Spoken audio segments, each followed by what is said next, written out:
മൈക്രോവേവിൽ reheat ചെയ്യാൻ പറ്റുന്ന ടപ്പർവെയറിൻ്റെ casserole, അതാണ് ഐസോ ഡുവോ.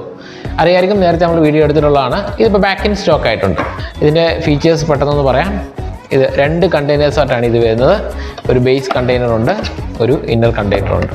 1.4 ലിറ്റർ ആണ് ഇന്നർ കണ്ടെയ്നറിൻ്റെ കപ്പാസിറ്റി, 1.6 ലിറ്റർ ഔട്ടർ കണ്ടെയ്നറിൻ്റെ കപ്പാസിറ്റിയും. റീഹീറ്റ് ചെയ്യേണ്ട സമയത്ത് ഇതിൻ്റെ ബേസിലേക്ക് 2-3 സ്പൂൺ വെള്ളം ഒഴിക്കുക, ഫുഡ് ഇതിൻ്റെ ഉള്ളിലാക്കി ഇങ്ങനെ ഇറക്കി വയ്ക്കുക. നേരെ നമുക്ക് സീലെടുത്തിട്ട് ഇങ്ങനെ അടച്ചു വയ്ക്കുക, നേരെ മൈക്രോവേവിൽ വെച്ച് റീഹീറ്റ് ചെയ്യാം. ഈ വേറൊരു കാര്യം കൂടെ, വീട്ടിൽ മൈക്രോവേവ് ഇല്ലാത്തവരാണെങ്കിൽ കുറച്ച് ചൂടുവെള്ളം, ഈ ഒഴിക്കുന്ന വെള്ളം നമ്മൾ 2-3 സ്പൂൺ വെള്ളമെന്ന് മുമ്പേ പറഞ്ഞില്ലേ, ആ വെള്ളം കുറച്ച് ചൂടുവെള്ളമാണെങ്കിൽ അതനുസരിച്ച് ഇത് കുറച്ച് നേരം ഇതിൻ്റെ ചൂട് റീറ്റെയിൻ ചെയ്തിരിക്കും.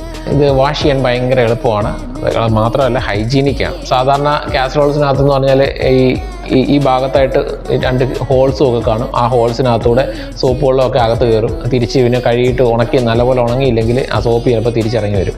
അപ്പോൾ ഇതിനകത്ത് ആ പ്രശ്നങ്ങളൊന്നുമില്ല. ചില കാസറോൾസിനകത്തെ പോലെ തെർമോക്കോളൊന്നുമില്ല ഇതിനകത്ത്. വാഷ് ചെയ്യാൻ നല്ല വൃത്തിയായിട്ട് വാഷ് ചെയ്യാം. സീല് നമുക്ക് ഇങ്ങനെ 2ആയിട്ട് ഡിസ്മാൻഡിൽ ചെയ്യാം. ഡിസ്മാൻഡിൽ ചെയ്തിട്ട് നമുക്ക് വാഷ് ചെയ്തെടുക്കാൻ പറ്റും, നല്ലപോലെ ഉണക്കിയെടുക്കാൻ പറ്റും. സെർവ് ചെയ്യാനും റീഹീറ്റ് ചെയ്യാനും ഉപയോഗിക്കാൻ പറ്റുന്ന നല്ലൊരു പ്രൊഡക്റ്റാണ് ടപ്പർവെയറിൻ്റെ ഐസോ ഡുവോ. 1200 ആണ് ഇതിൻ്റെ MRP വരുന്നത്. ഇതിപ്പോൾ ഓഫർ പ്രൈസിൽ 900 റുപ്പീസിന് പർച്ചേസ് ചെയ്യാൻ പറ്റും. ഓൺലൈൻ പർച്ചേസ് ചെയ്യാൻ താല്പര്യമുള്ളവർക്ക് ഇൻബോക്സിലോ വാട്സാപ്പിലോ മെസ്സേജ് അയക്കാം. അപ്പോൾ thank you and happy shopping.